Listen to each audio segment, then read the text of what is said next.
1,300 meters down. I mean, like, yes.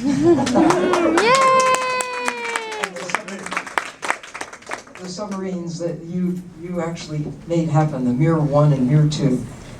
And it was a remarkable achievement for humankind, for science, of course. But I was privileged to be on the receiving end of a call from the man who really made that happen. Thank you So, very much. thank you.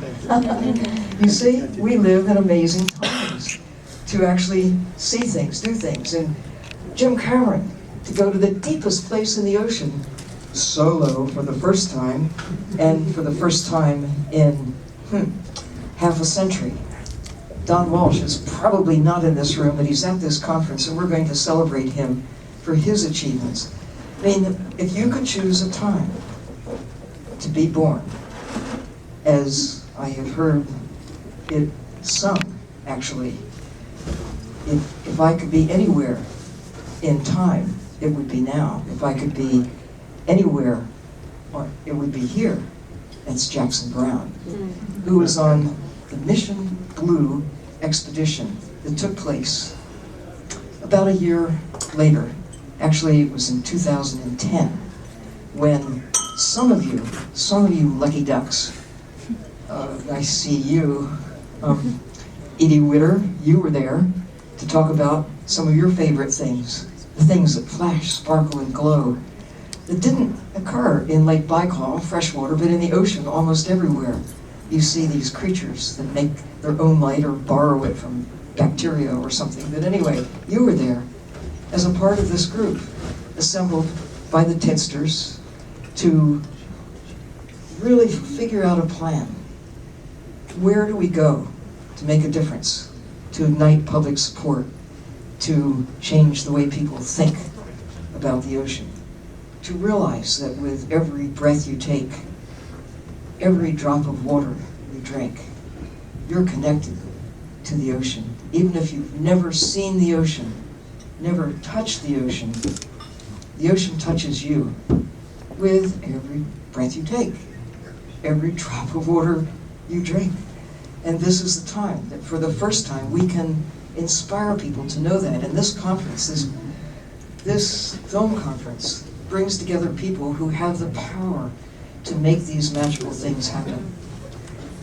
So, where are we now with Mission Blue, and where are we going? Well, you know, it's really up to you. Mission Blue is a movement with one world, one ocean. Where are you, Greg? You're here somewhere. There. I'm videotaping you. Oh,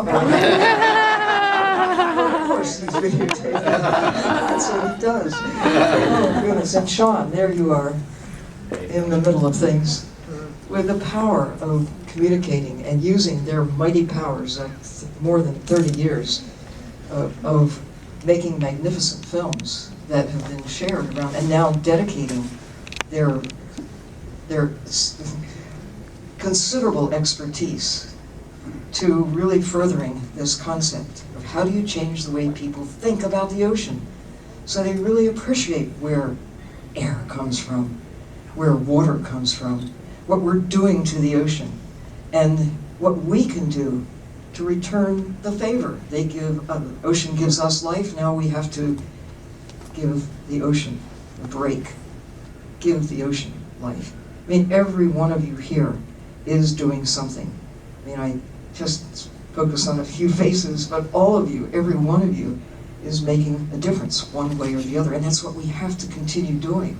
Mission Blue is really a movement, a part of a movement, part of what you are doing. We want to do everything possible to empower you to do more of what you do so well, to make a difference, to be a voice for the ocean. And thanks to our partnership with One World, One Ocean, with IUCN, the International Union for the Conservation of Nature. For conservation of nature. And most of nature, after all, although IUCN has taken a long time to wake up to the fact that most of nature is blue, or lives in the blue, we're getting there. Big conference just took place in Korea and with the ocean solidly on the balance sheet. I personally, this year, have had a chance to visit a number of major events that are taking place. I had a chance to attend the meetings in Davos this year, the World Economic Forum, and the ocean is on the balance sheet. I gave 5 talks. Greg Stone, who has a position with shaping the future of what goes on the agenda at the World Economic Forum, gave a number of talks. There was the World Bank, certainly represented. You know, I give talks often and show the picture of the world from space and say, there it is, the World Bank, and it's mostly blue. The forum that The Economist put together in Singapore.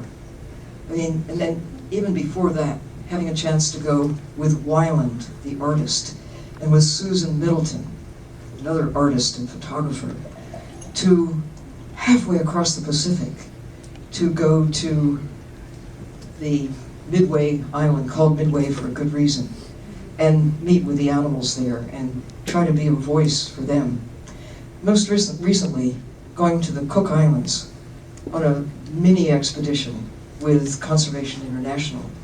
And this is leading up to a meeting where the leaders from 16 island nations got together to consider their blue backyards.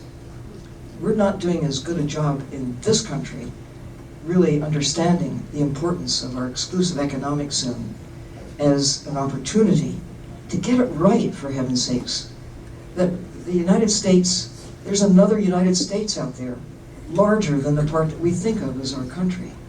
We have the power to learn from the past and take positive action going forward, to not let this opportunity slip away, to think about if we could go back to the beginning of the United States and draw up a compact with the land, the water, the air, the wildlife.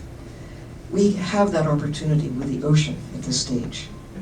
But so far, we haven't been doing a very good job of it. We've been doing what we've done to the land. You know, go out and you take. You use it as a dump site. Well, you know, that has to change. It must change. And the leaders of these 16 island countries with big blue ocean backyards, big blue ocean countries, are taking a leadership role. And we would do well to listen to them, to take note that the leader of Kiribati has been really brave in terms of establishing a huge area of the waters around Kiribati as a protected area. And the Cook Islands announcing at this conference that took place in August, 1 million square kilometers of ocean, their southern exclusive economic zone. They're trying to figure it out. Their mining interests, their fishing interests, their certainly strong near-term economic concerns. What are they going to do about their big ocean area?